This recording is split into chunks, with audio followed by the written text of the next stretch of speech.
Now in this first unit, we are having certain other theorems also, which are not that much important, but when we ask objective paper, we are just like you just should know the what you say, the statements, the concept. Reciprocity theorem, compensation theorem, Telegans theorem, Millman's theorem. Four theorems are there, which from which numericals will not be asked. No numericals will be asked, but you should know just the statement and the concept. That's it. First theorem, and that is reciprocity theorem, which states that in any branch network or circuit,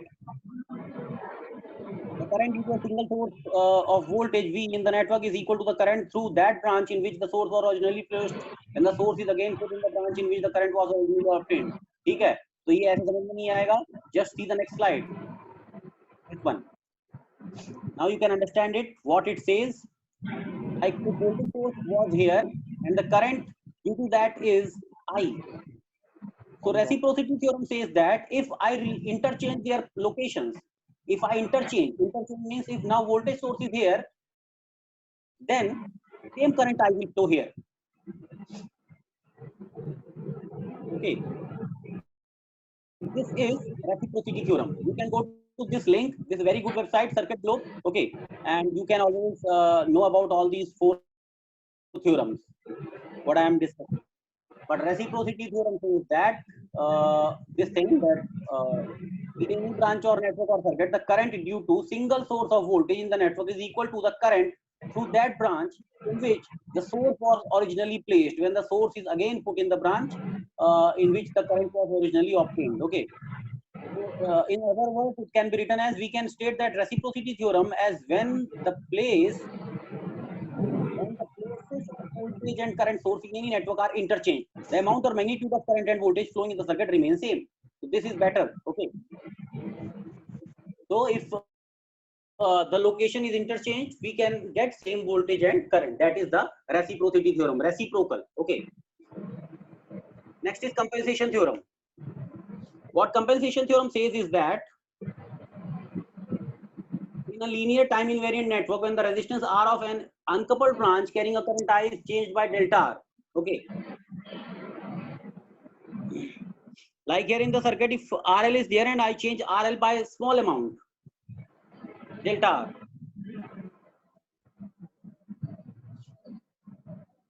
So if one resistance is changed by a small amount, definitely current everywhere will change. If you make a small change in resistance in one branch, the current everywhere will change. Definitely it happens, because all the things are dependent.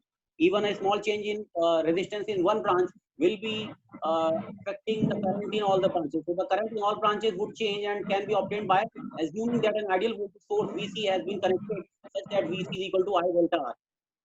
Okay.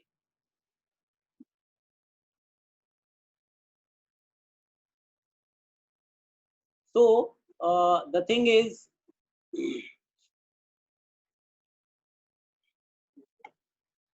I can compensate that change in current by connecting a voltage source VC, and the voltage source will be was the current which was flowing earlier. Okay.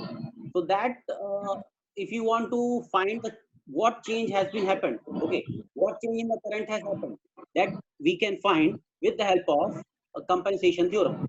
Okay. So that can be done by assuming a voltage source here. So I will connect a voltage source, and the value of voltage source will be I delta R, the change in the resistance. So the resistance of any network can be replaced by a voltage source having the same voltage as voltage drop across the resistance, which is replaced. Okay. So if there is a small change in this resistance, then that change actually can be compensated by connecting a voltage source here. By connecting a voltage source, and the value of voltage source will be I into delta R, the current which was flowing, and delta R, that is the change in the resistance. That is compensation theorem. You can go to visit to that website which I just the link of which is there in the previous slide, and you can it is explained beautifully. Okay. you cannot find it in the book which I uploaded. It is not there in that book. And Millman's theorem. Millman's theorems.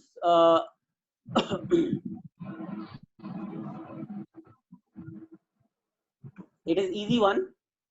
It states that when a number of voltage sources V1, V2, V3 up to Vn are in parallel, okay, when these are in parallel and having a general resistance R1, R2, R3, Rn respectively, the arrangement can be replaced by a single voltage source V in series with equivalent resistance R. Okay, so all these voltage sources are connected in parallel. They can be just replaced by one voltage source V and the resistance R.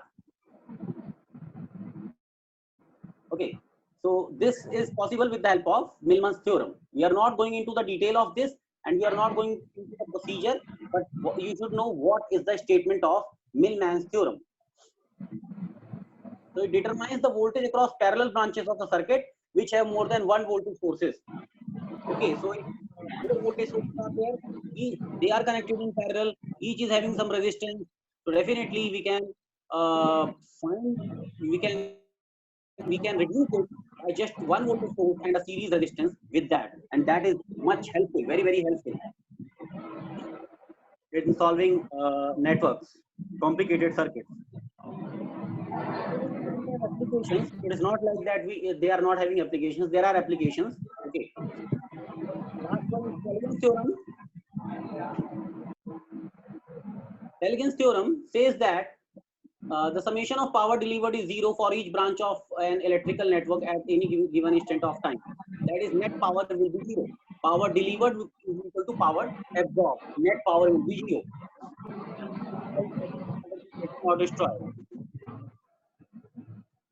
So, and it is very much useful in a lot of physical networks, biological systems, everywhere. Okay. So the statement is like this: any nonlinear, passive, active, time variant or time invariant network, the summation of power is zero. Power is power delivered plus power absorbed will be zero. Net power will be zero. So it is a simple statement. Okay, it can be represented like this because power is voltage into current. Power is voltage into current. Voltage in one branch, current in that branch, and go on. Okay, voltage into current plus voltage V1, I1 plus V2, I2 plus V3, I3, like that. So all that sum of the power will be equal to zero. Net power delivered is equal to power absorbed, or power absorbed plus power delivered is going to be zero. It can be said in that way also. Okay, so this was Teligens's theorem. So we are done with all these theorems. Okay, and further